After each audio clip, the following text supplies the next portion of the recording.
ఒక ఉదాహరణ నేను చెప్తా. ఎస్వి కృష్ణారెడ్డి గారు నన్ను వినోదంలో చిత్రంలో పరిచయం చేసినప్పుడు శ్రీకాంత్, శివాజీ రాజా, ఉత్తేజ్ తదితరులు అనేసారు. నా ఫోటో కూడా పక్కన పెట్టి 2 రోజులు నిద్రపట్టలేదు, నా పేరు వేయలేదు అని.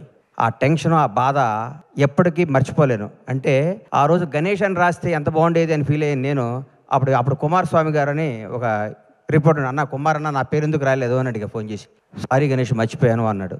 మీరు మా మీద కోపం వచ్చి ఒక్కరోజు పెన్ డౌన్ చేస్తే మాకు వణుకుతాయి కింద. మీ పవర్ అది, మీ గొప్పతనం అది. మీ అన్నీ మర్చిపోతారు. మేము మామూలు అసిస్టెంట్ డైరెక్టర్లుగా, చిన్న చిన్న ప్రొడక్షన్ మేనేజర్లుగా మాతో ఫ్రెండ్షిప్ చేసి మా స్థాయి పెరిగినప్పుడు కూడా మాకు అదే విధంగా గౌరవించే మీ అందరికీ మీ రుణం తీర్చుకోలేంది, మీ విలువ మేము వెలకట్టలేంది.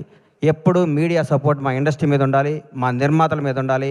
మేము తీసిన సినిమాని మీరు జనం దగ్గర తీసుకెళ్ళడానికి మీరు వారధై, అంబిక అగరబత్తి లాగా భక్తుడికి భగవంతునికి లాగా సినిమాకి జనానికి మధ్య ఉండే వారధులు మీరు, సారథులు మీరు. ఎప్పుడు మీ మీ చల్లని చూపు మా సినిమాపై ఉండాలి. మా నిర్మాత శ్రేయస్సు కోరుకుని మీ అందరికీ మా హృదయపూర్వక కృతజ్ఞతలు.